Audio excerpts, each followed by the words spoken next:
Hey guys, let's eat. Meron tayo ditong yummy tofu, Japanese tofu with ground pork.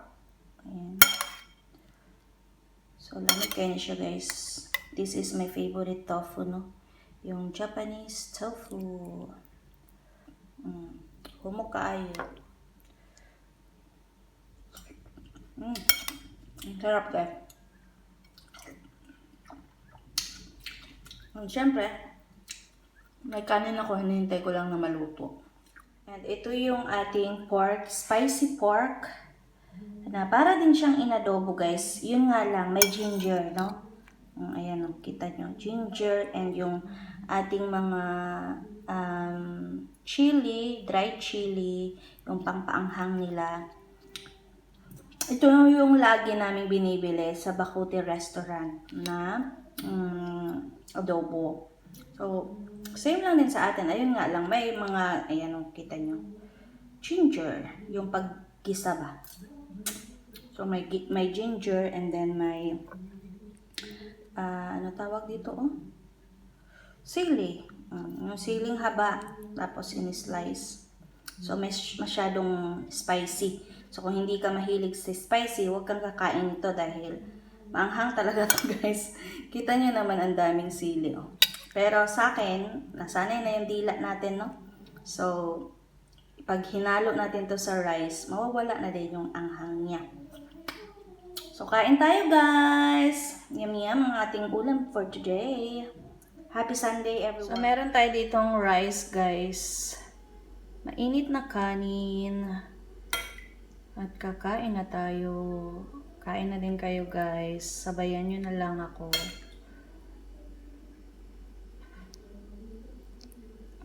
And then, itong ating spicy na pork. Meron tayo dito ng spicy pork. Yan. Diyan, lagyan natin dyan. Sili. Sili. Manghang talaga yan guys, kaya control. Kung ayaw mong saktan ang dila mo. Sobrang yummy nito guys. Yung sauce pa lang niya napakasarap na guys. At ang lambot, oh. Ang lambot ng Japanese tofu. Ayoko doon sa hindi malambot, dry. Hindi ako nasasarapan. Masarap lang yun sa talong.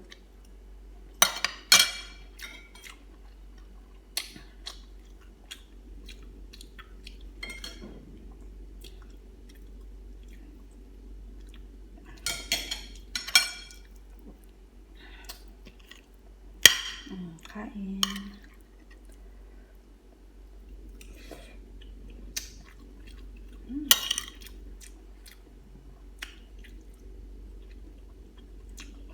The best. Ang sauce ng spicy natin na pork. And then, kuhanin natin ang pork. Then, isubo. Para hindi masyadong manghang. Hinahalo na natin sa kanin.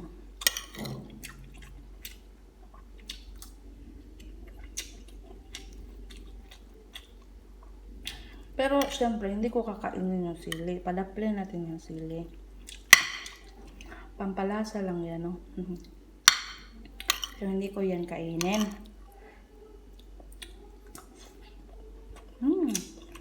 Pero, yung luya, guys, no? Kinakain. Kayo ba kumakain din ng luya? Kasi, yung iba, pag may luya, hindi nila kinakain. Pero ako, guys, gaya nito.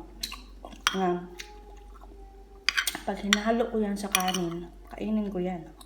Kahit na yung recipe ng pinakbet, yan, kinakain ko yung luya. Kasi masarap.